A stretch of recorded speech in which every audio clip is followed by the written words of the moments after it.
Assalamualaikum warahmatullahi wabarakatuh. Salam produktif buat kita semua.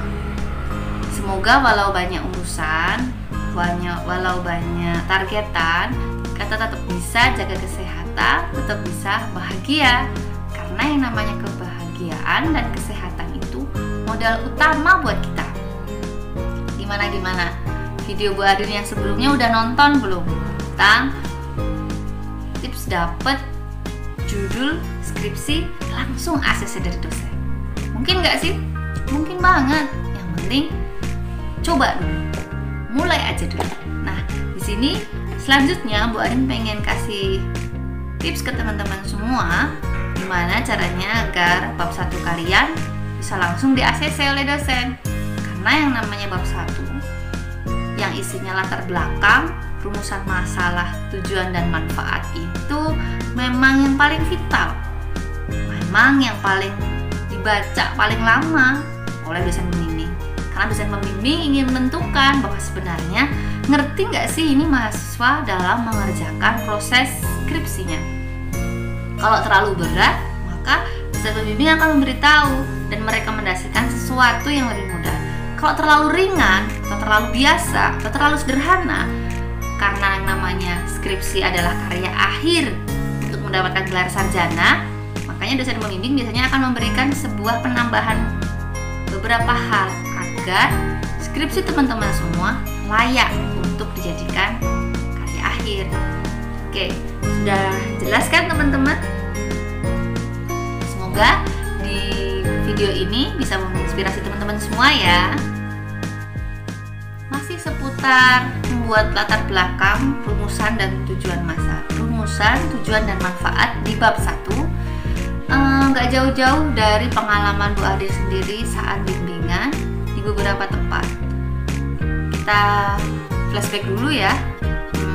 S1 Bu Adin di Universitas Diponegoro masih sangat kental dengan budaya Jawa karena di Semarang ya. Nah, saat S2 Bu Adin berpindah di Universitas Indonesia di Salemba karena Bu Adin bukan kelas reguler di Depok tapi di Salemba, dan ternyata sangat berbeda sekali perbedaan membimbing antara di Semarang dan di Salemba, Jakarta. Selanjutnya saat Bu Adin membina atau mendampingi atau membimbing teman-teman yang ada di Magelang, dan ternyata beda juga. Nah, dari situ Bu Adin coba tarik benang merahnya, coba buat tips khususnya buat teman-teman semua. Gimana? Nah, yang pertama, untuk bisa langsung di ACC nih bab 1 teman-teman semua, yang pertama adalah yakin saat menjelaskan objek penelitian di latar belakang itu harus detail dan jelas. Jadi tidak sifatnya ringkasan, tapi jelaskan step by step. Misalnya teman-teman nih, objek penelitiannya adalah sebuah dealer mobil, nas bintang. Oke, kita sensor dikit ya. Nah, ternyata kita akan mau ngecek atau memprediksi stok penjualan yang ada di dealer mobil tersebut. Nah, karena kita menyebutkan sebuah objek, maka ceritakan bagaimana dealer mobil itu berlokasi. Dia lokasinya di Magelang, di daerah mana. Kemudian karena judul yang kamu angkat misalnya untuk prediksi stok penjualan, maka ceritakan stok penjualan yang telah terjadi beberapa tahun ini seperti apa, buka datanya. Nah, jadi yang namanya menjelaskan objek penelitian itu harus detail, dan memang itu mewakili persepsi umum terkait objek kamu. Yang kedua adalah penjelasan terkait permasalahan yang ada. Namanya penelitian itu memang harus ada masalahnya. Kalau dia baik-baik aja nggak bisa kalian buat skripsi. Karena memang salah satu karya akhir untuk mendapatkan gelar sarjana adalah dengan memberikan solusi, memberikan suatu kebaruan, memberikan nilai atau value di objek penelitian. Nah, untuk permasalahan kalian bisa tuliskan dengan detail. Jangan menggunakan kalimat yang majemuk, kalimat bertumbuk, sudah, dan, sehingga, maka, oleh karena itu, dalam satu kalimat. Nah, satu kalimat sederhana yang memang mewakili dari maksud untuk menjelaskan permasalahan. Misal seperti tadi ada stok penjualan di Nas bintang-bintang.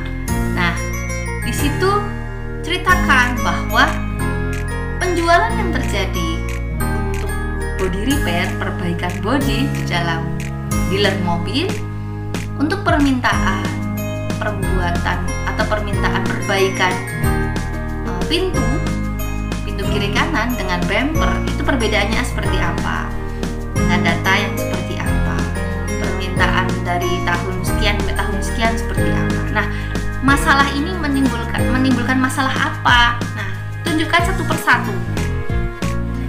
Akan lebih mudah, akan lebih enak jika kalian membuat setiap masalah satu paragraf. Munculkan masalah, tulis alasannya atau data yang didapat. Paragraf berikutnya, masalah berikutnya. Tentu itu akan lebih enak kalau dibaca. Nah, tips gitu yang berikutnya adalah adanya penjelasan singkat terkait metode yang kalian pilih. Kalau memang penyelesaiannya akan mengusulkan sebuah sistem berbasis web yang menampilkan dashboard untuk kemudahan para eksekutif melihat keberhasilan perusahaannya, ya sampaikan terkait dashboard itu yang seperti apa. Nah, tips berikutnya adalah adanya hubungan atau keunggulan dari metode yang teman-teman pakai. Jadi memilih metode untuk menyelesaikan skripsi kalian itu bukan karena sulap, bukan karena tiba-tiba ada, bukan karena kamu suka, tapi memang itu yang paling relevan.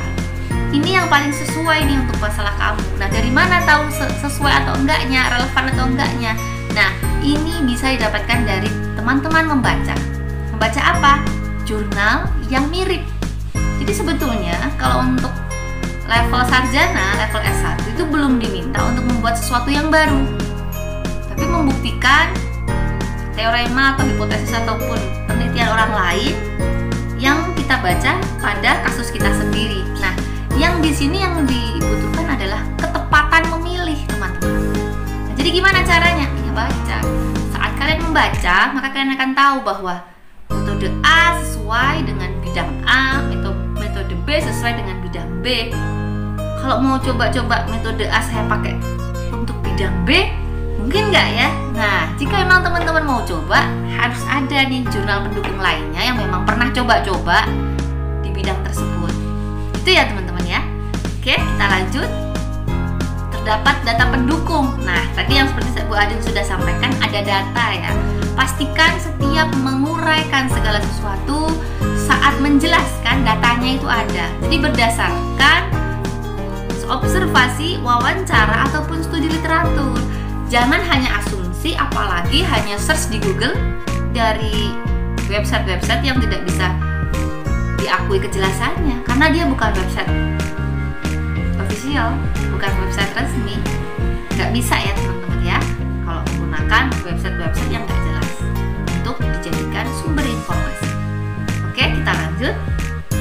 Nah, yang terakhir, tips G2, pastikan teman-teman melakukan yang namanya sitasi. Apa sih sitasi, Bu Adin? Merujuk.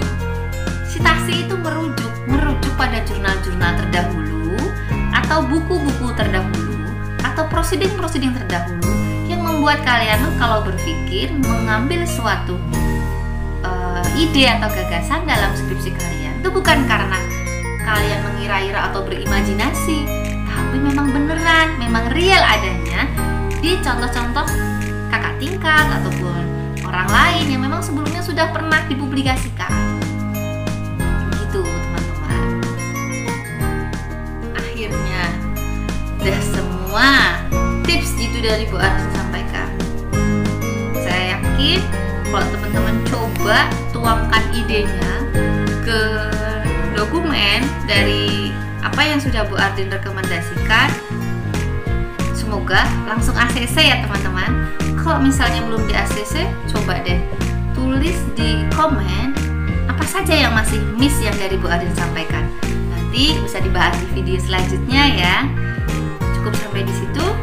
Jangan lupa belajar, karena belajar itu sepanjang hidup kita. Salam produktif buat kita semua. Dan jangan lupa untuk terus jaga protokol kesehatan. Assalamualaikum warahmatullahi wabarakatuh.